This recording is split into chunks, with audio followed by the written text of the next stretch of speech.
আপনারা জানেন গতকালকে যে আমাদের আমিরাবাদ ওই যে একটি বাসায় নিচতলায় মিষ্টি আক্তারের ভাড়াটিয়া বাসায় যে আপনার চিন্ময়ের স্ত্রী যে ঈশা এবং সেও মুসলমান ছিল, তার নাম হইল ইশরাত জাহান সাইদা এবং তার বাচ্চা সহ তারা যে আমরা প্রাথমিকভাবে যেটা আমাদের সকল টিম অর্গানাইজ করে যেটা আমরা প্রাথমিকভাবে বুঝেছি যে এটা একটা আত্মহত্যা হইতে পারে বা অন্য কোনো ঘটনা এর সাথে থাকতে পারে।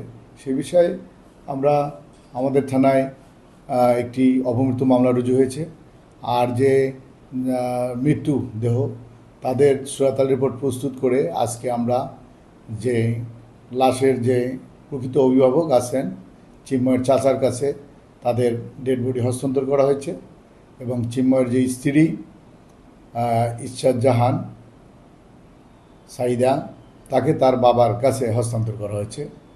আর আমাদের তো তদন্ত অব্যাহত আছে। আর মিষ্টিকে তার প্রকৃত অভিভাবক না থাকায় এবং যেহেতু তার বাসায় 3টি ডেড বডি এবং 3জন ব্যক্তি মারা গিয়েছে, সেই ক্ষেত্রে আমরা তার নিরাপত্তার কথা চিন্তা করে তাকে আমরা বিজ্ঞ আদালতের মধ্যে সেফ কাস্টডিতে পাঠিয়েছি।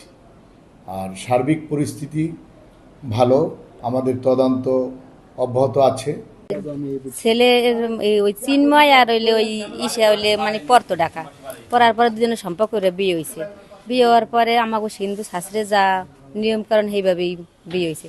তাই সে ইশারে দেখে মানে খুশি অল্প বয়সে মাইয়া পোলাই বিয়ে করছে, কি হেলাই দেবে মানুষ তো একই, হিন্দু আর মুসলমান তার গায়ে লেখা না, পোলাই আনছে পোলার খুশি সবাই মানিয়ে নিছে।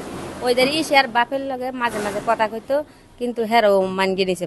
পরে মানগিয়ে নিছে, এমনি কি দুইজনের গার্জেন হিসেবে কোনো মানগিয়ে নেই কোনো না, মানে এটুকু এটুকু কি জানি কয় স্বামী স্ত্রী মরিয়ে গেছে, এলিগে তো স্বামীও মরিয়ে গেছে।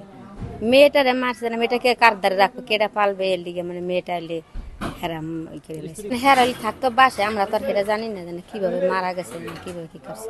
এমনি এই যে ঠান্ডার একটু সমস্যা ছিল, চিকিৎসা কইরা আনছে বাসা আনার পরে তারপর তোমার এখন 3 জন মনে করে মৃত্যু পাইছে, পুলিশ উদ্ধার করছে, ঘরে তুলেন কিভাবে কি হয়েছে বলতে পারি না। পারিবারিক কোনো সমস্যা ছিল, যে চিকিৎসা করতে যত টাকা পয়সা লাগছে আর বাবাই দিয়েছে বাড়ি। ঠান্ডার সমস্যা ছিল, শ্বাসকষ্ট, অসুস্থ। ঢাকা আনুমানিক মনে হয় 10-15 দিন ছিল। আমার ছোট ভাইয়ের ছেলে আচ্ছা কি পড়াশোনা করে ওই ঈশা নামে মেয়েটার লাগে সম্পর্ক, ওখানে সম্পর্ক করে ওর সাথে বিয়ে হয়। তাই 2 বছর ধরে বিয়ে হয়, 2 বছরের ভিতরে একটা বাচ্চা আসে ঘরে।